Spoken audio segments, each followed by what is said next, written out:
আয়োজক হতে না পারায় সাফের শিরোপা ধরে রাখার মিশন কঠিন হলো বাংলাদেশ নারী দলের, বলছেন সাবেক কোচ গোলাম রব্বানী ছোটন। দুশ্চিন্তা বাড়িয়েছে সিনিয়রদের অফ ফর্ম ও আক্রমণ ভাগের দুর্বলতা।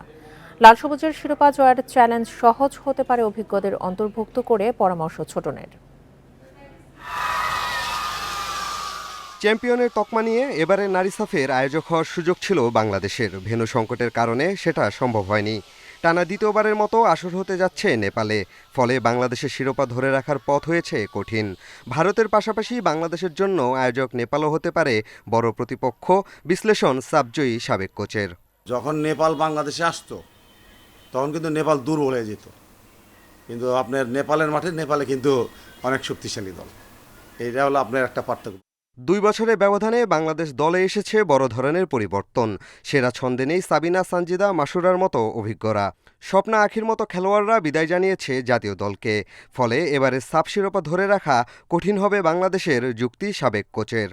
22 সালে একটা তাদের সেরা পারফর্ম করেই কিন্তু আপনার টিমটা চ্যাম্পিয়ন হয়। তো আমি মনে করি যে এখানে আপনার অনেক সিনিয়র প্লেয়ারই আপনার টিমে নেই, তারপর অনেকেরই পারফরমেন্স আপনার ওঠানামা করতেছে এবং নতুন প্লেয়ার ইন করতেছে। তো এখানে আমার মনে হয় যে একটু চ্যালেঞ্জিংই মনে হচ্ছে।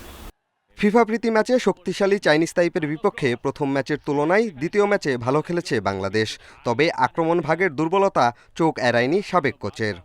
অনেক সুযোগ পাইছে, কিন্তু আপনার ওই অ্যাটাকিং থার্ডে যায় কিন্তু আপনি সীমাবদ্ধ ছিলেন। অ্যাটাকিং থার্ডের পরে যায় কিন্তু আর কিছু তেমন একটা কিছু করতে পারেননি। একটা দুইটা শট আপনার হয়েছে, কিন্তু ওখানে এক্সপিরিয়েন্স প্লেয়ার থাকলে কালকে যে অ্যাটাক হয়েছে আমি মনে করি যে ওখানে গোল হওয়ারও সম্ভাবনা ছিল। 17 থেকে 30 অক্টোবর নেপালে হবে সাফ। তার আগে বাংলাদেশ দল সেরা ছন্দে ফিরবে, বিশ্বাস কোচ গোলাম রব্বানী ছোটনের। পিয়াস সাহা, ইন্ডিপেন্ডেন্ট নিউজ, ঢাকা।